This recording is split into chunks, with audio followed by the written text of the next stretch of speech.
The Odyssey of Sam Meecham by Charles E. Fritch. Narrated by William Skye. Sam Meecham did not realize that his chance discovery of unlimited power would bring back that which he had lost 8 long years ago. To look at Sam Meecham, you'd never have dreamed he was a man of decision and potential explorer of the unknown. In fact, there were times where Sam wouldn't either. He was a pink, frail-looking person with a weak chin and shoulders used to stooping, and stereotyped thinking immediately relegated him to the ranks of the meek and mannerly. These, oddly enough, happened to be his characteristics, but that was before he discovered the hyperdrive. In his capacity as an atomic engine inspector, his work was most uncreative. He was a small cog in a large cog-laden machine. A government worker helping to produce engines that would send supplies and immigrants and tourists to the US sector of the moon colony. Day after day, week after week, freshly made engines would come sliding down the conveyor belt. And mechanically, Sam Meecham would attach to each 2 wires that led from a machine by his side, flip a switch, and if the dial on his machine read at least 50, he could pass the machine on as being adequate for the job of moon ferry.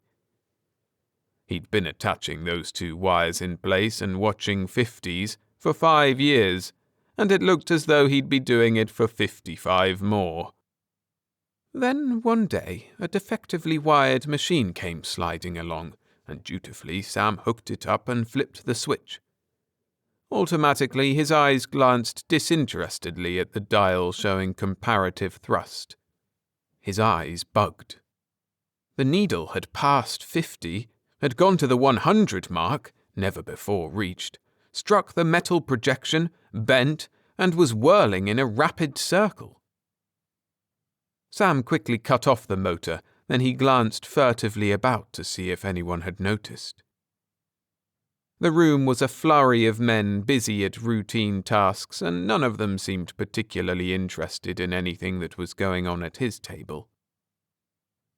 Sam checked his own machine and found the tester in perfect working order. He hesitated a brief moment, then flipped the switch again. He was prepared for the whir of the dial now, but still it frightened him a little. There must be something wrong. No atomic engine would have that much comparative thrust. Yet the tester was perfect. Sam Meecham shut off the tester and stood very still for a minute and thought about it. His glance fell on the intricate wiring within the atomic engine, and he saw with a start that it looked different from usual. Wires were where wires had never been before, where wires were not supposed to be. With another quick glance about him, Sam began copying the wiring pattern on a sheet of paper. He thrust the paper into his pocket as the foreman came up to him. "Say, Meecham," the foreman said, "that last engine okay?" Sam Meecham hesitated briefly, then said, "The wiring was a little fouled up. Busted the dial on the tester." The foreman shook his head. "I was afraid of that. Some wireman on the 3rd floor came in half drunk a few minutes ago. That was only his first machine, so the others ought to be okay." He jabbed a finger at the engine. "You'd better send it back up." When the foreman was gone, Sam checked the wiring with his diagram to make certain he hadn't made any mistakes, and then he disconnected some of the wires, just in case. For the first time in years, Sam Meecham felt a new freedom. He'd always been a dreamer hampered by cold reality, a man with his head in the stars and his feet chained to solid earth. He'd wanted to go to the moon when the government first started colonizing, but Dorothy, his wife, talked him out of it. At various times he had felt that secret longing, that beckoning of the stars.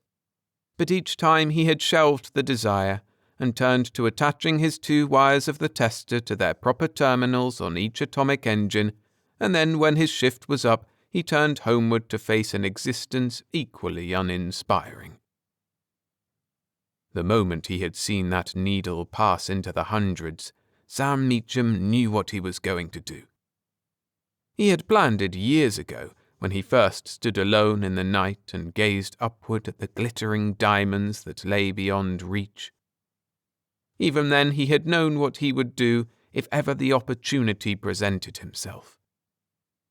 In those moments of self-pity that came too often, however, he had told himself that it was only wishful thinking, and cursed himself for being a weakling and a dreamer who did nothing about his dreams. But he had resolved that someday he would go out among the stars. That day had come, and as Sam Meecham went homeward that evening, he felt his heart beat in time with the pulsing light of the stars overhead. But with this new exaltation, he felt a desperate fear. A fear that he might again bypass his opportunity as he had done so often before. Yet he knew that this was his greatest chance, perhaps his last chance. He must be brave and strong, and above all confident that his intense longing would make his venture successful. "How did everything go?" Dorothy asked when he came in. It was a mechanical question, and he answered it mechanically. "Okay, everything went as usual." He didn't want to look at her. She had grown plump since they had married 8 years ago, and by not looking at her he could somehow pretend she was still slim and attractive. She was lying on a couch wearing a housecoat, and didn't look up from the magazine in front of her. "Supper's on the table," she said. For 8 years he'd had flat, uninspiring meals that kept one from starving and no more. His complaints had met with more hostility than he cared to cope with, and always, meekly, he had retired from the scene of battle, wishing he had submitted and thus avoided the tongue-lashing before which he felt so helpless. Once more in the surroundings that bred it, a familiar, distasteful helplessness rose to envelop Sam Meecham. It came across him as a feeling of despair and bewilderment, and he wondered sickly if he would ever escape this. Yes, he told himself, clenching his fists determinedly.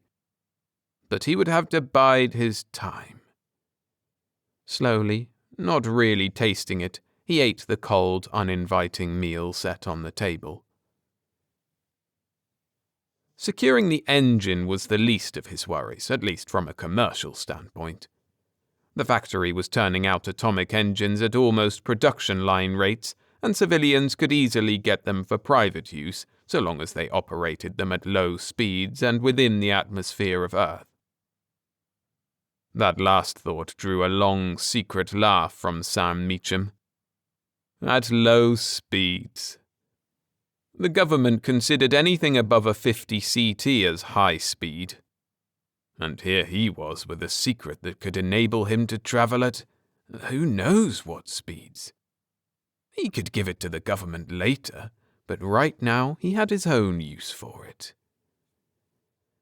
Dorothy would prove an obstacle, however. She always was an obstacle, and there was no reason to assume she wouldn't be one now. And he was right about that. The following payday, when he took his check and splurged it on an atomic engine, Dorothy was madder than a uranium pile approaching critical mass.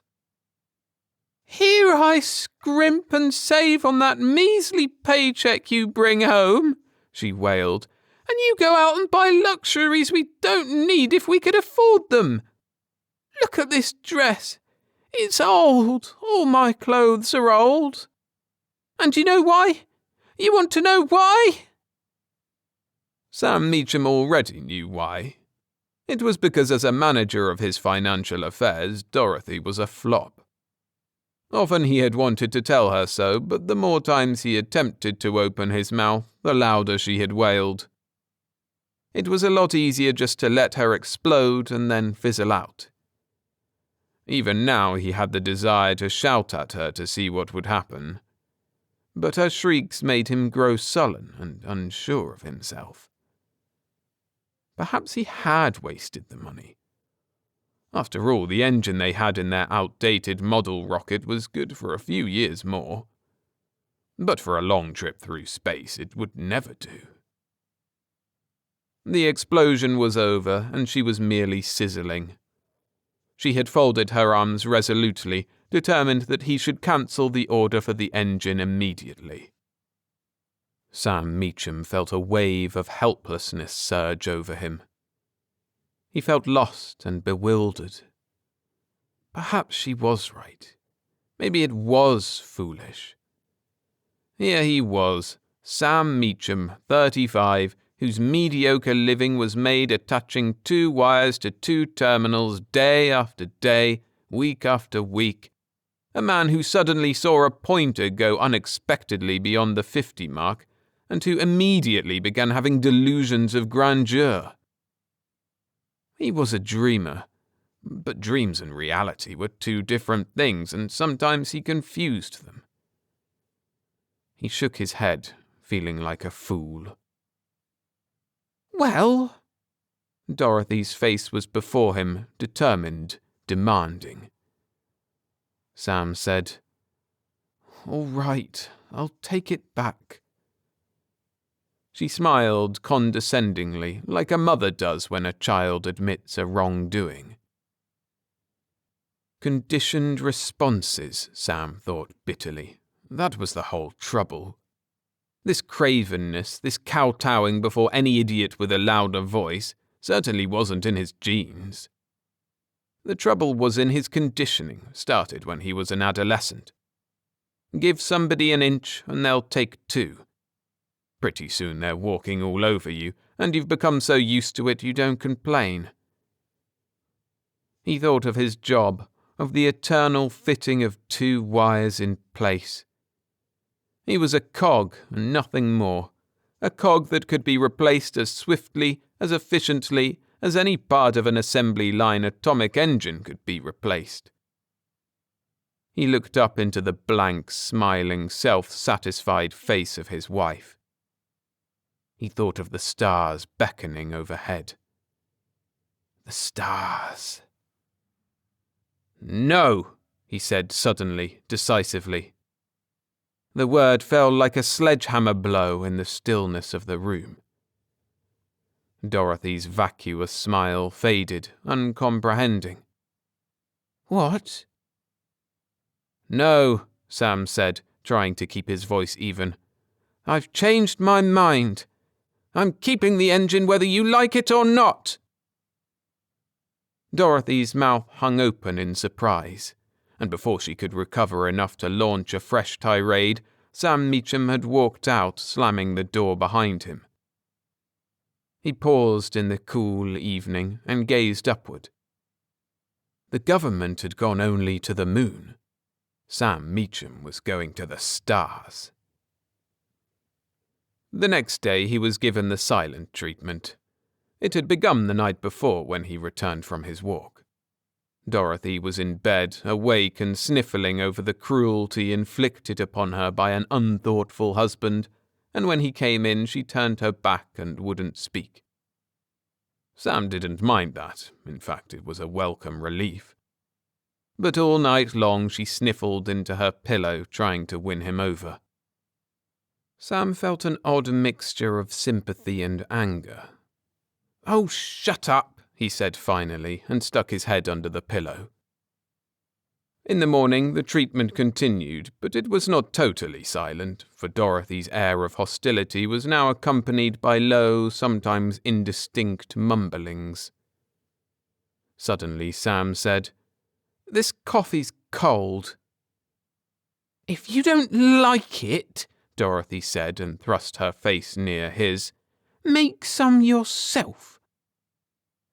Sam half rose and gripped the table. Look, my lovely one, I'm the gent who brings home that weekly paycheck you can't get along without. Measly or not, it's good, honest American dough that lets us live a little decently, and the least you could do is give me warm coffee in the morning." His voice had risen almost to a shout, and Sam himself was surprised at it.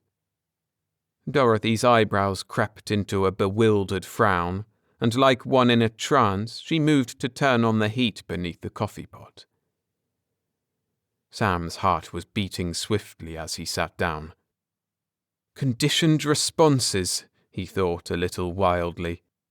He'd started it off last night by defying Dorothy, and now, bit by bit, it was becoming easier. All he'd have to do was keep it up, see that he didn't lapse.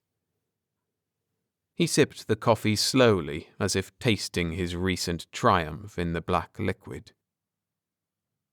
"You'd better hurry," Dorothy said, looking at him a little uneasily. Sam glanced at the wall clock and began gulping the hot liquid. 10 of 8. He'd have to hurry. He paused suddenly, the cup in mid-air, and wondered. Hurry to what? To those 2 wires and the tester and the endless stream of untested engines flowing toward him? With an infinite firmness, Sam Meecham placed his cup on the saucer. "I'm not going in," he said. Dorothy looked at him as though he were crazy. "What do you mean you're not going in?" she demanded. "Just because you've got some mulish notion in your head, do you think we have to starve? You're going in and liking it." "The engine I bought is coming today," he said in a quiet voice. "I want to install it." In Sam Meecham's eyes there was a deadly fire that even his wife had not seen before. She gulped and backed away a little. "But—" "Call up the foreman," Sam said. "Tell him I'm sick. No, wait." He paused, smiling coldly. That would leave him an out. He could always go back to the job if he changed his mind. He said slowly, "Tell him I've quit." "Sam!"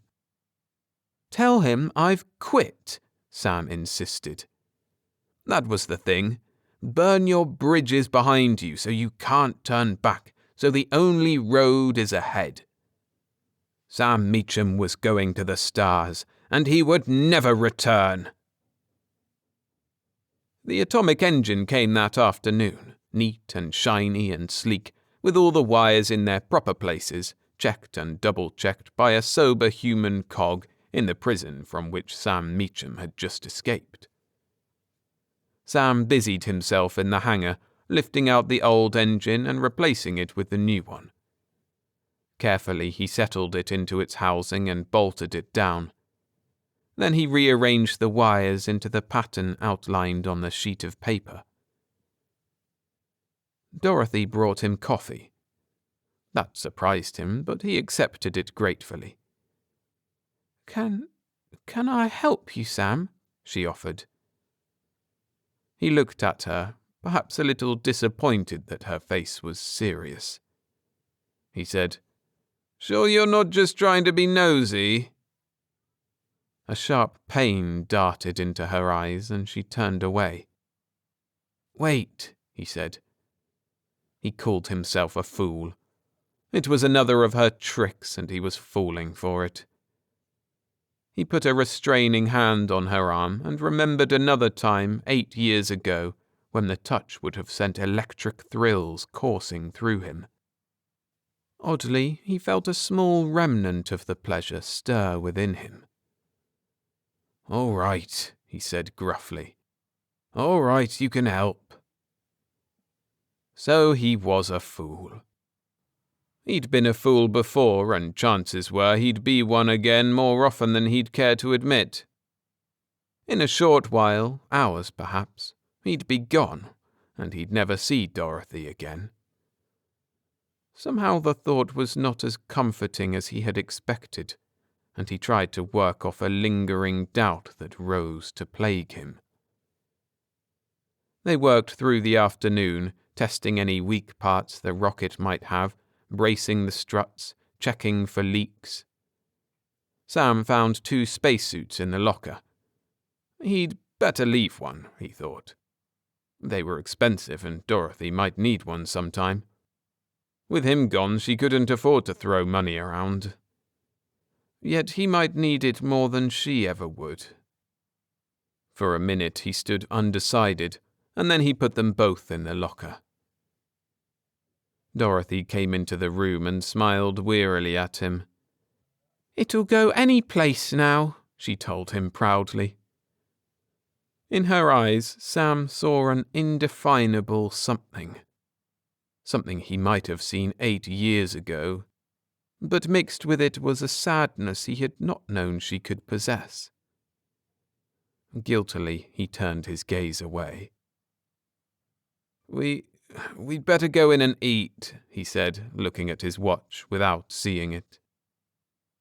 She didn't say anything, and that was odd. Sam wished she would nag and complain as she always had before. He wondered why he wished that, when only a short time before he had wanted just the opposite. It was with a start that he realized the reason. He was running away. That was it.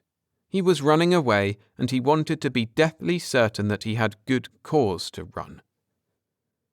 Slowly the suspicion was creeping over him that the situation had changed slightly, was changing more.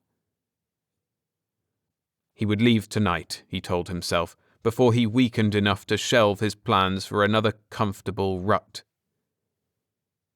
Sam's voice was a little hoarse. "What are you doing here? What do you want?" He had finished loading enough supplies aboard the rocket to last him months.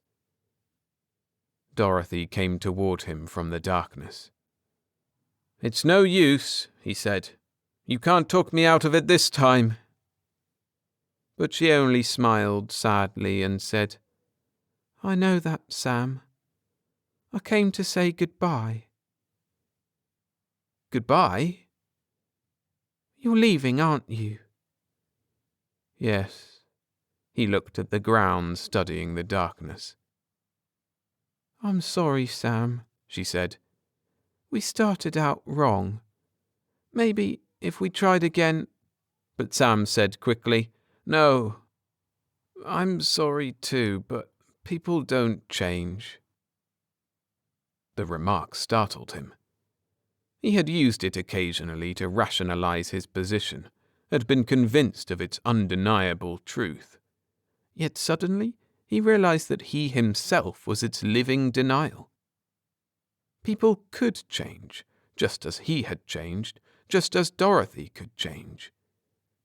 It had been partly his fault when he first gave in to something he didn't want to do, and then to something else and something else after that. He had helped dig the rut in which he had found himself, taking it for granted just as Dorothy had taken it for granted. Her hair was soft in the same moonlight that had shone 8 years before, and Sam Meecham felt a desire that had been too long unfulfilled. "Dorothy, He hesitated. The decision came hard to him, for much of his life had been devoted to giving in to the decisions of others. This was the moment he had been waiting for, and now, at the last moment, he was uncertain. He said suddenly, "Can you pack a few things?" "Sam." Her voice in the darkness was eager. Her hands touched his. Soft hands. "You'd better hurry," he told her. Sam watched her go to the house, and doubts began to gnaw at him. Was he going to destroy his plans now at a whim? He felt an impulse to get into the rocket and leave without her, yet he thought of the cold emptiness of space and himself drifting through alien worlds, alone, lonely. Perhaps it was wrong, but he couldn't condemn her for something that was partly his fault. He was trying to become the person he once might have been, and it was only fair that she should have the same chance. Dorothy came hurrying back, a suitcase in her hand, and there was an eagerness about her that pleased him. He helped her put the suitcase on board. "Dorothy?" Her voice was soft and low. "Yes, Sam?" Starlight danced in her eyes. He pulled her gently to him. He kissed her, and that night 8 years ago came back, and in his arms was the young, eager bride he had known, the one he loved. Minutes later, they rose on wings of fire in a slow upward spiral that quickened painlessly. Sam had not questioned the hyperdrive. It had worked in the factory, and it would work here. He watched the needle cross the dial in a swift, steady movement. Dorothy placed her hand in his. "Where are we going, darling?" Sam Meecham smiled at her, confident that he had made the most important decision in his life. He pointed through the forward window. Ahead of them lay the stars.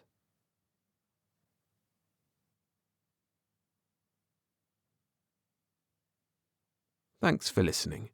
If you enjoyed the story, I'd appreciate it if you hit the like button. And subscribe to make sure you don't miss new releases. Oh, and if you have any thoughts, memories, ideas about this story, make sure to share them in the comments. I always love reading what you have to say. And for now, you can go to my playlist section to check out more standalone stories like this one, and I've got a bunch of compilations there as well. See you in the next one.